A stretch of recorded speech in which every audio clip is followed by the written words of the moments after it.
actually telling some other colleagues today that I'd be chatting with you about, I've told them about your book, and yeah, your book was written toward the idea, it was written for an audience of preteens or younger, or 10, 12, 13 year old girls, and ways for them to address the difficulties or the challenges, I guess is the best way to phrase it. That's kind to call them challenges. Actually, I call them challenges too. This drama, drama is a huge challenge, and it's 24/7 for a lot of girls. 24/7. And well, yeah, and just from talking with teachers, that's a Mike. So your book is written more for an audience of the girls, for the girls themselves. What are some strategies that you have, or thoughts that you were to have, if you were to talk with, or when you talk with teachers, or other people that work with girls in that age? Because like for me personally, I teach fifth grade. I've taught fifth grade. Well, this is my second year teaching fifth grade. I taught first grade for years. And the interesting thing was, I was telling somebody this the other day, that in terms of relationship problems, bullying, the difficulty of that students would have, at that age, it was always boys. 6, 7-year-olds, it was always boys. As I think back on my classes and the challenges of, there are always those students that stand out. That 98% of the time, it was a boy. But now when I'm teaching fifth grade, that has flipped. Dealing with the girls and the young ladies, that's a different challenge. And when you talk with teachers and when you talk with parents, what are some strategies that you have or recommend for how they deal with the girls, of how can they work out or their situations? I mean, it's a broad question, but just some strategies that you would recommend to teachers. Okay, well, the truth is I did write the book for the girls themselves, but in the introduction I talk about how I think it's a really helpful resource for parents and teachers, anyone who works with girls, whether they're a youth group leader or a coach, or a school counselor. The way that I answer these questions, and there are 50 real questions there from real girls in the ages of 8 to 12. The way I answer them is kind of a model, in a way, for how I would love to see adults who are responsible for guiding kids to talk to them. I mean, the first thing you always do is you acknowledge how the girl is feeling. I mean, and often it's not very thinly veiled when she says, for example, my best friend gets angry with me a lot. I don't like it, but I'm afraid to talk to her about it. Right. So what you've got there is a statement of feelings. It's I'm scared to stand up for myself. Right. And so you've got to acknowledge it can be very scary when someone has repeatedly gotten very angry with you. Nobody likes to get yelled at. And so I understand completely why you'd be afraid to talk to her. But the other part of this is your strategy for moving forward. Right. If you stay silent, the chance of this situation resolving itself peacefully is very low. And so now that you know that you need to speak up, how can you do it? How can you find the courage? And so it's acknowledging what's going on, it's empathizing with it, and it's empowering the girl with some strategies moving forward. Here's what you can do. In every single one of my 50 answers, I'm saying, okay, here's what you can do next. Right.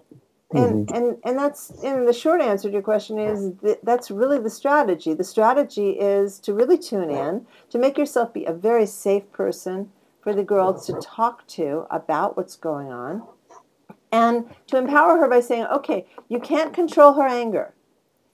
She's got may have a lot of things going on with her at home, a lot of things that are making her angry, and you may not be doing anything specific to trigger this anger, but you're not powerless. You Right. always have options in how you can respond to what's going on around you. And that's a life lesson, isn't it, Martin? Yeah, and what I really like about it is the idea of not always going to the adult or to the teacher, because a lot of times, a lot of programs that are in schools or that teachers are taught or other, a lot of times it's what the students are taught is go tell your teacher, go tell the adult, Mm-hmm. and so it's like I'm like I can't do anything. Somebody was mean to me. I have to go tell Mr. Tiller. I have to go tell Mrs. Smith. I have to go tell Miss Fox right now, and without going. And I like your approach, and why I've recommended the book to my colleagues of, to kind of turn it back and say, you know what, as your teacher, caregiver, somebody help, I'm here to help you. But at the same time, you're alive too. I want you to have some power too. I don't want you to give up your power. Right. And I really, really, really like that about some of the things you taught I think in the book. it's really important for girls not to feel powerless or Mm-hmm. hopeless. And sometimes what happens is that they get so overwhelmed by the emotion of what's going on, the feelings of rejection, the feelings of Yeah. fear or worry. There's a big worry. Girls get so attached to other girls. Yeah. And the last thing they want is to alienate this person who they think is their BFF. Right. And if by saying what's true for me, you're gonna shun me, Right. and or talk bad about me behind my back, Yeah. what I say is like the price of poker is very, very high, Yeah. and so I may just fold my hand. Right. And Right. what we want to tell girls is that unless you have talked to a friend about this behavior, Okay. and unless your friend happens to be a mind reader, in most cases that's not true, then you really owe it to the friendship Right. to tell her. And of course you owe it to yourself. And these are life lessons. I also am very concerned about the reticence girls have to speak up to their best friend in the whole universe. Yeah. Then I think, okay, if she cannot say to her best friend, I don't like it when you yell at me, Right. how the hell is she going to be able to speak up to some romantic partner down the road? Oh yeah. Yeah. I hadn't thought of that far down the road. But you bring up a good point, because oftentimes what I struggle with as a teacher, in dealing with these young ladies, is that, not to share too much, but I'll have a young lady come to me crying, and then the other kids in the class will tell me, Mr. Teller, Jessica's upset, or I don't have a Jessica, but and then they'll hear, her and Sally were fighting. Okay. And sometimes what I have made the mistake on, and I'll just admit it, is saying, well, there are other people you can play with, or there are other people that there are 14 other girls in the class. I'm a little confused sometimes why, you're always choosing to play with somebody that's teasing you, as opposed to what I've been missing after thinking about your book, of telling these young ladies to go, well, did you tell them that you didn't like what they said? Or, as opposed to, that approach. Say, for example, just say if Sarah had come and said, Mr. Tiller, Jessica told me that I don't have friends. And, I would like to tell that girl and say, well, Sarah, what did you say back to Jessica? And that's what I've appreciated about your book, and why I've kind of recommended it to other people as well. Yeah, it helps you learn to facilitate these conversations. Mm-hmm. Sometimes you need a facilitator, because, if I'm the person who's got the problem and I speak up to my friend, sometimes the girl who's hearing the information is not going to be so open-minded when she hears it. She may put up a big roadblock. She may say, I don't know what you're talking about. Or she'll say, why are you being so mean? Right. Or she'll tell other people that you're trying to ruin the friendship. And all of a sudden, you who had a justifiable grievance are now on the defensive. And you feel like, whoa, that was a mistake. Yeah. Yeah. My life lesson is I should keep my mouth shut when I'm uncomfortable. Right. No, Right.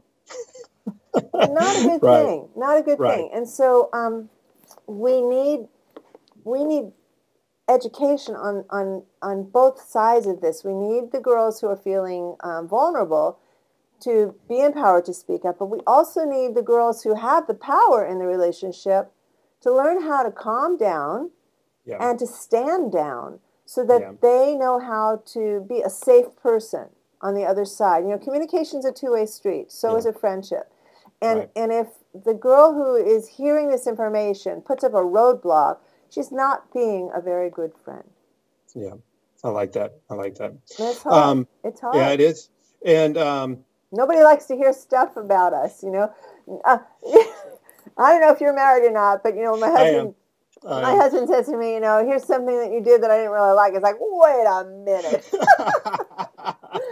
Yeah, that is hard. And why, why what I liked about your book, again, is that whole like putting the I guess the correct word is empowerment, putting the power back on these young ladies. Because as a teacher for a while, I have often felt like when teachers are dealing with bullying, and it could be, not just the relationship bullying, but any sort of bullying. The emphasis oftentimes for education people these days is go tell your teacher right now. Don't deal with it. Just stop talking. Go tell your teacher. And what does the teacher typically say? What I hear Right. is it's like, just stay away from her. Or you go here or And you that's go what I there. do. Yeah. Yeah. Because Yeah. you don't have the training, you don't have the time, Right. and you don't have the energy to spread that kind of one-on-one Right. amongst 25 kids who may, Exactly. have this stuff. So, I have full empathy and compassion for the job that you're doing, because here's what I say, it's like this stuff is character education. Yeah. It's emotional intelligence, skill building. And Right. if there were, in fact, a test for this stuff, you Yeah. better believe we'd be teaching it. I But like that. there is no test, or Yeah. so we think. But wait a minute, Martin. There Yeah. is a test. It's called life. Yeah. Yeah. And if you look to the writing of Daniel Goleman, who wrote the Yes. book Emotional Intelligence, what Yes. he says is that unless you can manage your distressing emotions, the ones that make you feel like you're off balance, unless you can have and create and maintain healthy and effective relationships, it doesn't matter how smart you are, because you're not going to get very far. Right. Right. And I think it's brilliant. And Right. yet, as educators, we don't prioritize this. Right. Right. Right. Right. And that's, and again, that's part of it is I'm feeling my own feelings right now as an educator of like, when I hear the trainings, and it's many different programs just over the years, but the training is, the kids are taught to go, they're not really, I'm going to get an angry email, but, they're sometimes taught, that when something bad happens or there's a relationship issue, that they immediately go to their adults.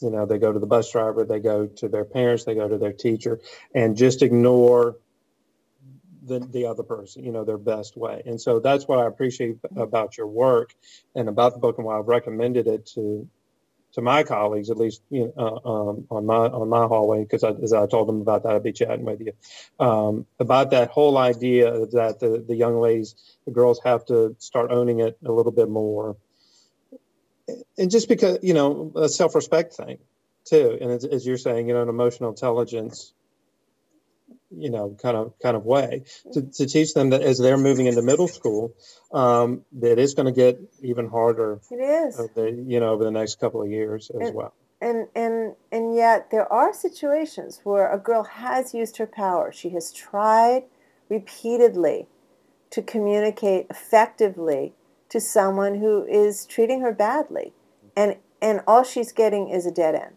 Right. In which case, I don't want her to feel so isolated that she may start cutting herself or worse. Mm-hmm. In which case, I say you need to talk to your parents about this.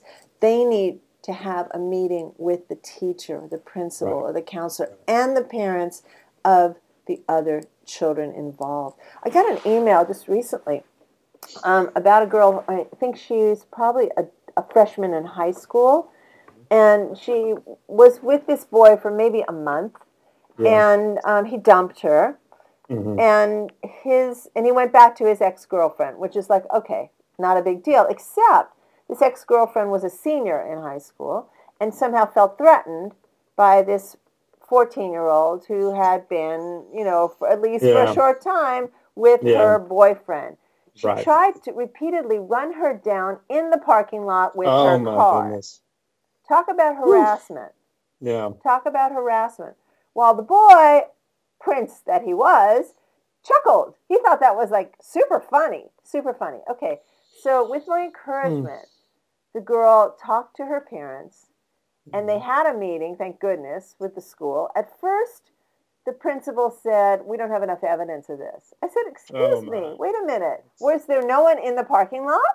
Mm-hmm. Well, apparently this girl who was driving the car has a lot of social power in the school, so no one wanted to speak up. Right. I said, "You have a Right. smartphone with video capability?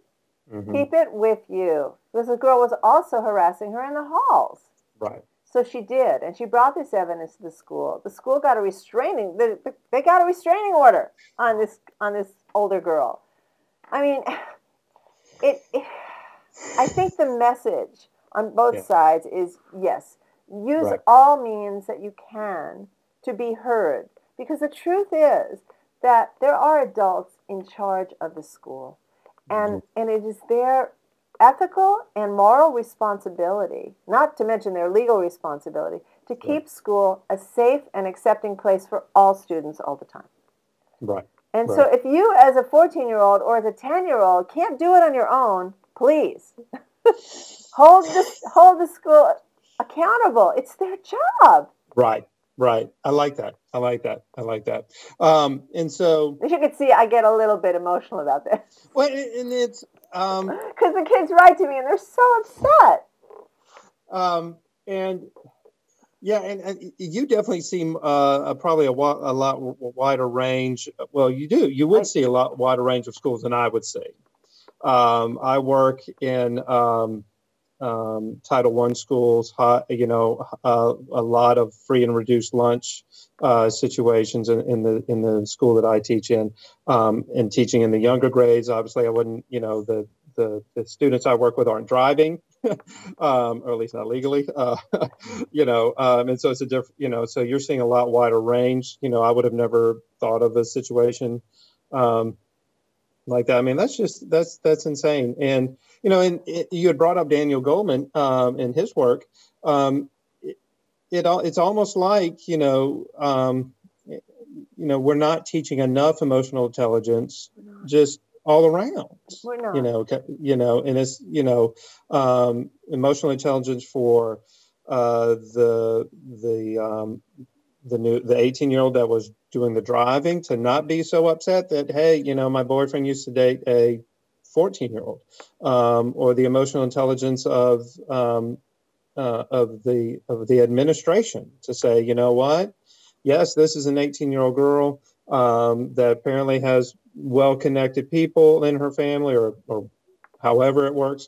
But we still need to stand up to her to say that this 14-year-old person has value to, not only that, but she shouldn't be run over. I mean, no, of course. I mean, that's illegal. It's illegal. Right. But it's kind of interesting because, I mean, this is a societal issue here. What we're talking about here on so many levels. We're talking about treating people with respect. We're talking about being even able to have a civil conversation with someone that you don't agree with or don't particularly like. Right. We don't have any models for this. Right. And and so I'm not about to try to change the culture. All I can do is respond as clearly and effectively to each email that I get from parents or students or teachers. When I go to schools and do parent education and teacher training and student assemblies, I try to get that message. You're saying, okay, there are a lot of things you cannot change, and maybe the culture is one of them, probably not. Right. But you always have the option to modify your response to what's going on around you. Right. I like that. I like that a lot. That's always a card that you hold. Right. And in the book, I talk about sometimes, the way to fix a friendship, maybe to find the exit. Yeah. Yeah. I remember when I read that, I was like, I like that because often, I always get anxious if I read friendship books that you're always going to be friends. Nice and Yeah, happy. everything's rainbows and lollipops No, and magical unicorns. it's not. No, not really. No, Some people no. are toxic. And the Yeah, best thing yeah, you could do to be a good friend to yourself is to get away from them and not have them in your life. But what I always say in the book is you have the right to choose your friends. You have the right to take a yes, vacation from a friendship. yes. You do not have the right to talk about your friend or your Right, ex-friend behind her back because that's going to come right, back and bite you. right, right. And it's just not cool. Right, right, right. And because then all of a sudden, if I were to teach that with, my own daughter or with my own students, now you're crossing over into the territory of doing the things that you didn't like, Exactly. because, my experience with the young ladies is that the things they really don't like is Mr. Taylor, so-and-so was talking about them at the lunch table at the other thing. And I'm like, Right. that's almost Daily. maybe not a daily thing, but it's certainly, I could tick it off, a couple of times a week that is Mm-hmm. happening and going on. And so that's what I appreciated about the book when you sent it to me. And I was like, yes, I really like the fact that we've got this message that these young ladies, these girls, own it, should be owning their Yes. experience, Here's something that I say in the book probably at least once. Yeah. I say, it's never okay to add to the garbage. I like that. Meaning Yes. social garbage. Yes. Yes. It's like, yes. Don't add to the garbage. I don't care what she did or you think she did. And let's talk a little bit about justifications, Martin, if we might. Go ahead. Yeah, go ahead. Because I think this is an area that is ripe for conversation with students, but I don't think they even know the word justification. Right. Justification is essentially the excuse, the license that you give yourself for bad behavior. Right. Okay, and it may be, so if you say to a student, why did you do that? Why did you say that to him? Why did you do that? They say, well, he started it. Yeah. Or nobody likes him. Or she's just weird. These are the messages you tell yourself to say, you know what I did, it was okay. But when you take all these justifications and you can list them for the student, okay, and you're just like, you're receiving, good, tell me more. Tell me another justification. What came up for you before you did it to make you think that was okay? This, she didn't invite me to her party, she stole my best friend, whatever, she's flirting with my boyfriend. You write the whole list. You say, great, those are the justifications. I've heard them. Thank you. Now, what did you do that wasn't okay? Right. Underneath this whole pile of justifications, you have the act that they did. It's like, well, I pulled out the chair before she sat down. And that really wasn't okay. Right. And then you say, thank you for being honest. Right. It really wasn't okay, was it? Right. So the next time you feel so angry at her that you feel like doing something like that, let's talk, you and me, about what you could do instead. Okay. Excellent. I want to shift gears here a little bit. Like I said in the email, a lot of people that will watch this, as I said, I work with teachers. I also have a lot of writers that will follow me. And so I was just kind of curious, how your bookmaking process, because I noticed that it was created through CreateSpace, and I was like, oh, yay, that's interesting. And so I was just kind of curious about, I just want to hear from you, when writers, find other writers, we're always curious about their process. How did you, for me, be like, how did you find the illustrator that you worked with, and those sort of things? I would love to answer this question. I'm going to grab the book because the cover is so beautiful. It's right here. Yes. There it is. Yes. Okay. This beautiful illustration and all of the illustrations inside were done by a 25-year-old artist in Brooklyn, New York. Her name is Erica de Chavez. And she was following me on Twitter. And then randomly, I think it was randomly, she checked out my work and my husband's work. David is a game designer. Okay. And said, so we have a company called Electric Eggplant. And so she is a very proactive young illustrator and artist, and she just sent us an email and said, if Annie and David, if you guys ever need an artist, I would love the opportunity to work with you. And like the awesome. week before, I had gotten the idea for this book. And in my mind, I knew it needed to have 50 illustrations for each one of the 50 questions. Right. It was very important to me that the girls could see a visualization of their sometimes over-the-top dramatic friendship situations. Like, for example, or maybe I can find it. My friend treats me like I'm invisible. There's that one. And I wanted an illustration that actually showed someone who you could see through. I mean, it's that whole idea of feeling invisible. Right. What does it look like? And I'm not. I didn't want to be subtle with these. Or this one here. My friend gets mad at me. We were talking about this one earlier. And look how scared. I mean, it's like there is a storm brewing. She's like getting blown over by this anger.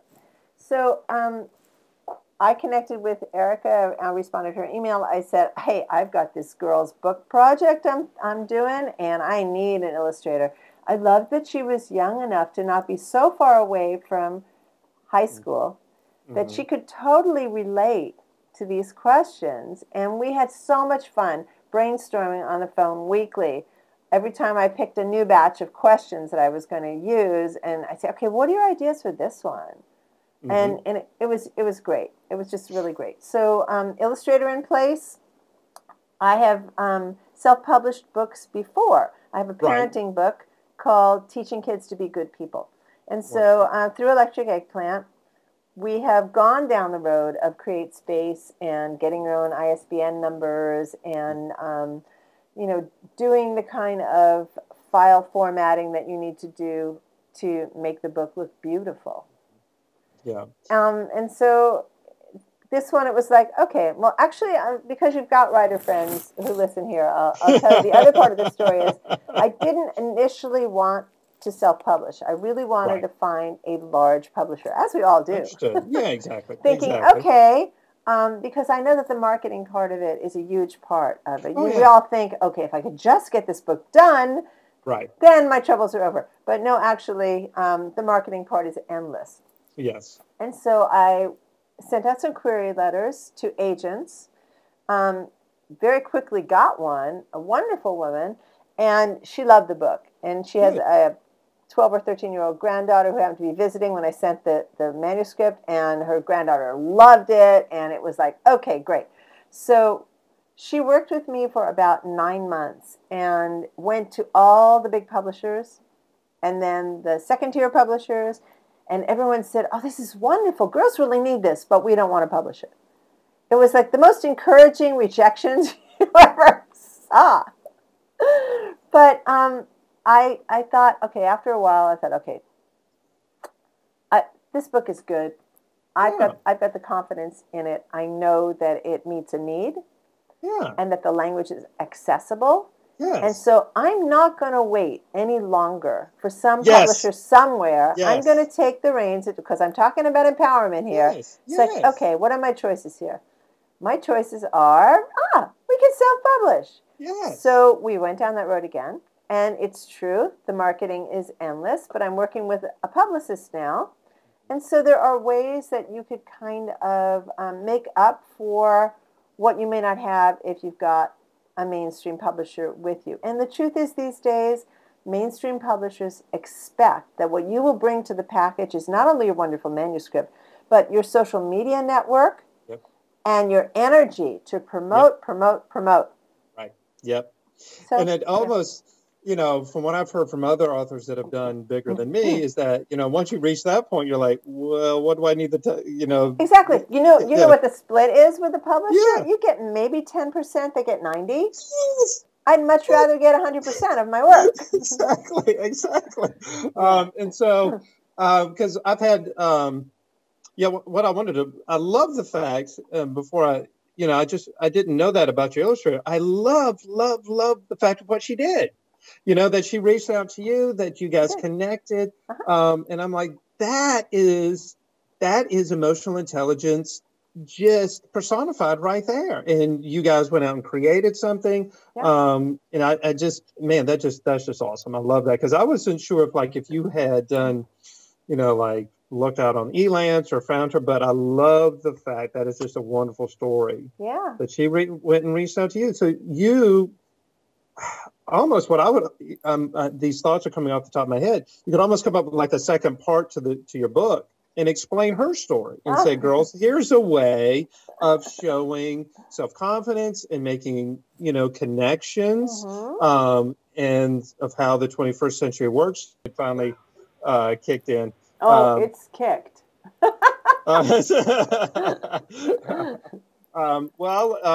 were saying that, yeah, I mean, that is interesting. Entrepreneurship is certainly very, very empowering. And it's something that takes confidence. You have to believe in what you do, feel good enough to put it out there and say, hey, this is what I've got. Who can I connect with it? Who needs this? Yeah. Oh, I lost your audio. Wait. All right. Oh, are you back? Do you hear me? Yes, it was cutting out. All right. I just want to make sure I'm recording. Okay. That's all. Okay, here we are. All right. I think I'm recording. So what else can you ask me that would help any writers who are listening? Well, because I have an interesting audience. I have the writers and I have teachers, and I have teachers that want to be writers. And so it's an interesting combination. Because the last thing I wanted to at least from your story, I love your story about the publishing and going to the traditional route and the agents and all that, and how that isn't always maybe the most ideal or automatic. I've taught, I tell my teacher friends, I say, they're like, well, I'd like to get an agent. I'd like to go with Scholastic. And I'm like, no. Here are your choices. Your choices are you either self-publish or you submit to an agent. And, that's it. Those are your choices. It's not that, I've self-published 5-6 books. And that's what I've learned. I've done the query thing. I've sent stuff out and then have gotten, the standard story of the rejection. You've got some good stuff here, but this never. And so then I just stopped and just started putting my own stuff out. Yeah, it depends on where you want to spend your energy. I mean, the truth is, it could be a full-time job finding an agent. And I thought, oh wow, I got an agent. That's really cool. Right. And she was great, and she couldn't understand why the acquisitions editors in these successive publishing companies were, as she said, so stupid. But I tell you, after we published the book, I sent her a copy and thanked her so much. She said, wow, Annie, it looks beautiful. Exactly. And so, even though she wasn't getting anything from it, she loved the work and supported it. But I've also gone the traditional route, too. Do you know about my Middle School Confidential series? I did see that on your site. I've not actually read it, but I did see those on your site. These are great for fifth graders, by the way. And and David and I turned the 3 books in the series into apps. Right. So, anyone wants to look at middleschoolconfidential.com, you can see it is a book and app series, and it's graphic novels, so kids love it.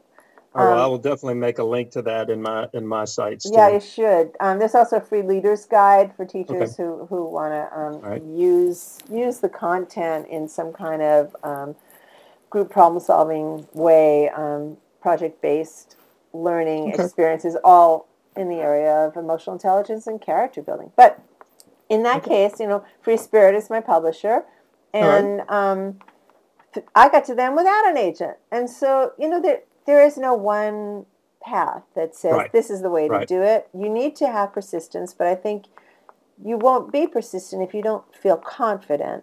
And you don't get confidence just by, you got to write a long time. Yes. And be willing to show people your work and get feedback and be willing to take critique about your work. Writing is, as you know, a very isolating kind of experience. And you can't know how good or limited your skill is until you let other people read it and really go, okay, tough skin time here now.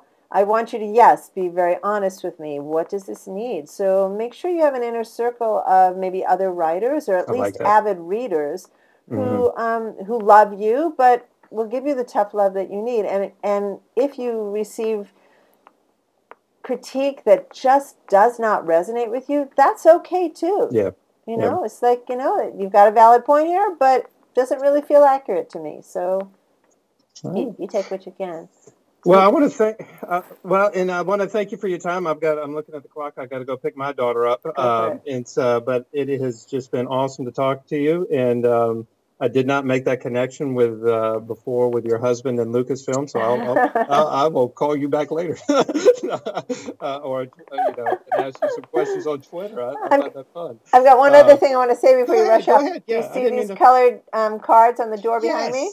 Yes. That's the teen novel that I'm working on. Excellent. Yes. So we'll I will put up your links on my sites and then through Twitter and those things as well. And as I said, I've recommended your book to some colleagues at my school, and so hopefully we can get the word out. And if you ever want me to come into your classroom, I do free Skype in the classrooms talking about real friends versus the other kind. We can set it up. All righty.